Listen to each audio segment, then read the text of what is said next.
Hi, I'm Cynthia for Artbeads Cafe, and today I have Cheri with me. Hi, Cynthia. Hi, Cheri. So sometimes people ask us, how do you come up with ideas and what is your inspiration, or how do you think in your head when you're making jewelry? It's a question that is pretty difficult to answer, so we prefer to show you how we do this and how we do our processes. And today we want to show you what we think when we make a pair of earrings. So earrings are pretty easy to make. You don't need that many beads, but it can still be very overwhelming. It can, yeah. Because there are so many beads out there. Right. Many colors, many beads. So we choose something that we wanted to work with, and then you will see how we mix them together. So Cheri, do you mind starting first and showing us what you did? I don't mind at all. Okay. So this was my inspiration. This is a beautiful little Grace lampwork bead. Rio de Janeiro, I think is what it's called. Yeah. And I just thought it was a party. It is so pretty. And I love a roundel shape. I just am really attracted to those and thought that would be a wonderful earring. So that's my start. And then what I like to do is pull out a palette of things that I think might go with it. I may not use half of these things or even just a couple, but I like to see the plate. I like to know what's there, what my options are. Okay. And there's usually a lot, right? Yes. So I pulled out a bunch of colors, and I'm going to do my earring on a head pin. It's not going to have a dangle. It's just going to be a nice little drop earring. And I thought I'd like to probably put a bead on each side. And so I settled on this really pretty blue apatite. I thought it just pulls this little stripe that's here in the bead out. And so that's where I'm going to start. I like to work with a head pin. And I love the little ball end head pins. I think they're so pretty. In this case, I'm using just a standard head pin, and I've got a long one. Often when I start a drop earring, I don't know how long it's going to get, how many beads I'm going to pile on there. So I like to give myself room. Okay. And you don't have to. That can be wasteful. And if you're conscious of that, then you can start shorter. But I'm going to start there. And I want to show the Grace beads have a pretty good sized hole, and there's a little bit of a recess and a little bit of the unglazed showing here that I don't necessarily want to see. Right. It's so cute so already. Isn't that cute? I like that it nestles in there, but I wasn't sure that I liked, it looks a little flat as I'm holding it up. I'm thinking, it's a little flat. So what would a spacer do for that? And so I thought I would add a little spacer in its place. Yep, it makes a big difference. It does. It and it kind of pulls out the little dots. I think it sort of echoes the pattern, so I think that's cute, and I'm really liking that. But what I'm noticing is that, see how this is wobbling around? And there's a lot of play because the hole is pretty good sized in this bead, and I don't want that. Right. So I'm going to stack some little seed beads right on the head pin, and they're going to slide down into the hole of the bead. And those are like 11. These are 11-aughts, yeah. And you can try different sizes. An 11-aught Toho Treasure, that cylinder shape, will be a little narrower. An 11-aught round will be a little bigger. You can go up to 8-aught. Just anything that'll kind of fill that hole up, and it'll help remove some of that wiggle room.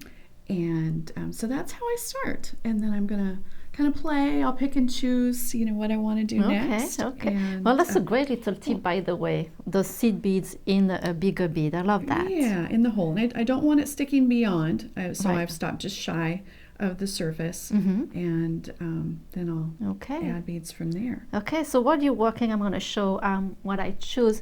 But as you can see, Cheri worked with colors, what the bead, what color inspire from her, but she also talked about the dots. So that's one thing. Also, you can grab the patterns from the beads and kind of repeat that like you did with the spacers. You thought that reminds the dots on the beads. Yeah, so you can choose, you know, the color of the patterns. And for me, I chose this beautiful classic cut pendant from Swarovski. Isn't that beautiful? I think it's beautiful.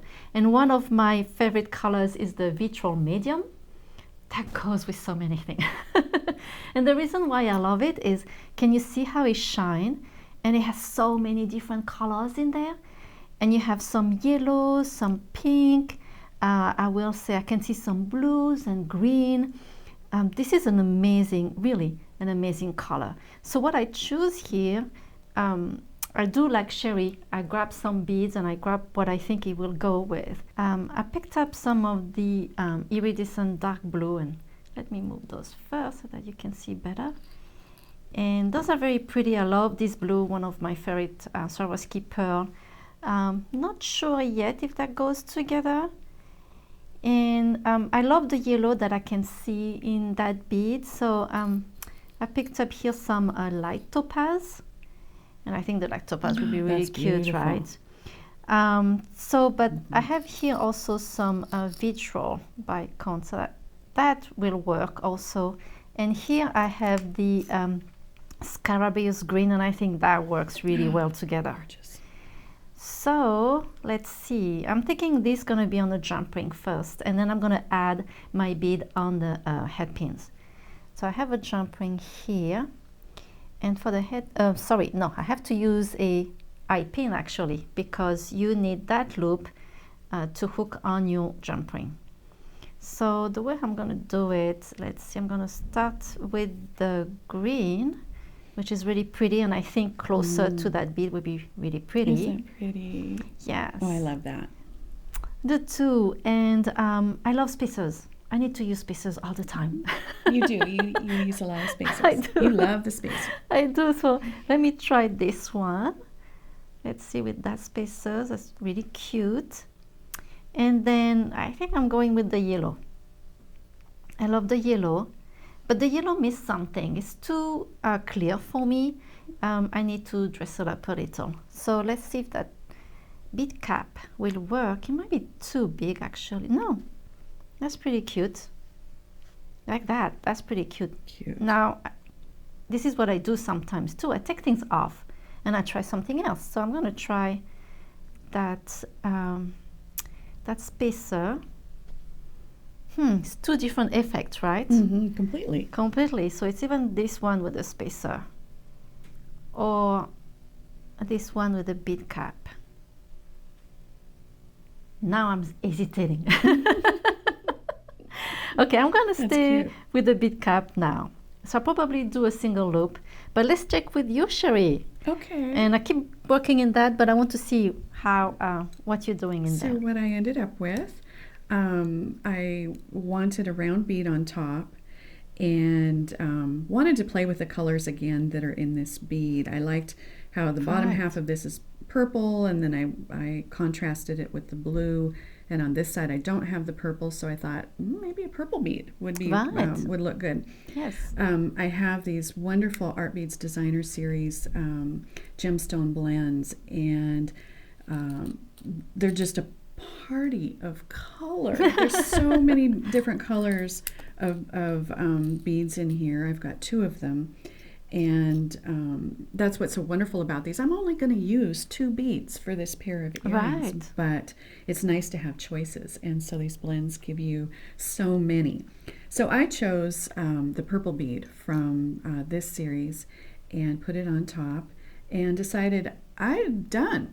I like really that little sweet earring, and so I finished mine off with a wrap loop. Okay. Do you want to see how to make a wrap loop? Yes. Okay. Go for it. So I'll quickly make the second earring. I hope I don't change my mind here. Do something different. It's and that happens too. And then instead of making 1 pair of earrings, you make 2. Right. And again, I'm getting these little seed beads to fill inside the hole. Just makes that little bit of difference in that play. And then a pretty purple. Oops. So there's my earring. And then what I like to do, everybody handles these a little differently, but I like to take my chain nose pliers and get it right up to the bead. And this is where I'm gonna bend the wire over, which is gonna give me a gap for my wraps. And I don't want a lot of space, so I'm getting real close to the tip, and then I'm just bending that over. There we go, like so. And then I like to take my round nose pliers and get them right in that bend. And then I just push that wire over until I bump into the bead. And then I rotate my pliers so that that bottom jaw is out of the way.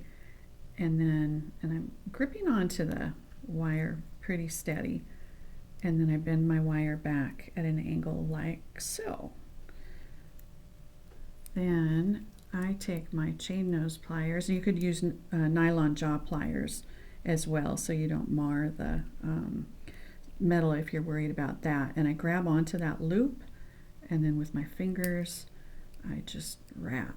This is why I like the long wire. I like to use my fingers, and that allows me to do that. So I wrap until I bump into the bead, and then I'm gonna snip off the tail. And then there's always a little bit that sticks out, and if you want to continue with a messy wrap, that's fine. In this case, I want a refined wrap, so now I'm just going around and tucking those ends in. And there we go. And that's it. That's it. And then you just have to Isn't hook that cute? on the ear wire, right? Right. And we've got a lot of different choices of ear wire. Yes, you did bring several of them. Do you want to talk about them? Yes. So this is the basic ear wire. Real simple loop in the front that opens and closes, which makes it easy for you to add your dangle. And then great lever back earring, nice, secure. These open on a hinge. And so I love lever backs. And this is a little fancier ear wire. It has that pretty flattened area and then the little bead, so it has a little bit of style. And this was another option. I pulled this because it had the lavender. It's got the pretty little lavender stone in there, which I thought could be fun. And then we have even a little post earring. So if you want to bring that earring up closer to your ear and not have as much dangle, then a post with a loop on it is a great option. So I'm probably going to use this pretty ear wire with the bead. It sort of echoes the little beads that are on my bead. Yes. And so that's probably what I'm going to use. Okay, so I'm finishing mine here. But what I wanted to show you is before you put your bead, it's better to hook the eye pin on the loop here, on the jump ring that I have with my Swarovski bead. And so you open here the loop, you put it back, and you really have to make sure that you close it really tight. The wire of the loop should be really close to the other part of the eye pin. There we go. Even a little space, you can lose your pendant or your drop that you build. It's amazing how many times I don't pay attention and then I'm losing my stuff. It's like, no, it has to be really close. So then you just put your beads on this. So I had that green and then the light topaz, and then I did a little bead cap. Yes, like that's really cute. And now for me, I'm just going to do a simple loop. And there are many ways to do simple loops. You can find on our design studio some handy tip and also some video how we do this. I have a special way to do this. It's not the easiest one, but I'm used to do that. I've been doing that for a long time. So this is how I do my loop mainly. And then I just have to hook those on a ear wire. But what I want to show you here is sometime, let's see. So you see how this is the front of the drop. Let me bring it this way, like that. If I hook those two together, that will be fine. I don't have any problem. But sometimes you do need to add a jump ring to make your pendant going forward. But if you want it on the side, don't use any jump ring. So I'm just opening this, put it like that, and just close it. And you want that to be really close also. Oh, and look at that. I did it backward. Really, that happens a lot. I'm like, oh, really? So I have to open it again. Isn't it amazing? And sometimes I'm like, no, it's not backward. I'm sure I put it in the right direction. So now it will be the right. There we go. Yeah, isn't that pretty? Yeah, so like I said, if it was turning this way, add a jump ring in between, and it will be going forward like that. So that's it. Cute. It's very simple to do a pair of earring. The only thing is how you choose your beads. And like we show you, we go through with the color of the focal bead, and we complement that bead, right? And don't forget spacers. Yeah. Spacers and bead cap, they always add a little something. So now that we are finished, we finish our pieces. Let's show some earrings here too. So first, I have here a very cute design with a link, and I did in two different ways. Those are exactly the same link, but look how you can be very creative. On this one, I just did some dangles with some crystal. Love this Bermuda blue, beautiful. Pretty, so pretty with the silver. Yes, and on this one, I did with a little chain that have a lot of leaves, and because they are leaves, then on the top, the crystal, I did it green to remind the leaves. So two different designs, same link, but you, like I said, you can be very creative. So here I really like those. I did with the Swarovski light iridescent blue. And you can see here I used two different bead cap, one small on the top and one big one on the bottom. And then I added this really cute charm heart. So it's really cute. Yes. That blue is so, again, so pretty with the silver. Yes, it goes really well. And here I wanted to do something different. And you know how long earrings also, they trendy. So I had this really cute chandelier heart, and I just cut pieces of chain, and they're exactly the same size, and then put some feathers at the end. So cute. You could put some crystal, you could put you know, a little bead, that's fine, but I thought with the feathers that would be really cute. So earrings are very great because you can be so creative with them. There is so many things you can do with them, and hopefully you can have fun with some earrings. Oh, definitely. Well, Cheri, thank you so much. Thank you for showing us your earrings. It's a party. It is a party. I can see that. And thank you so much for joining us today on Artbeads Cafe. And please subscribe to our email newsletter to see our great promotion, our great ideas, and more parties for earrings. Thank you, Cheri, again. Merci beaucoup. Au revoir. À bientôt. Bye-bye.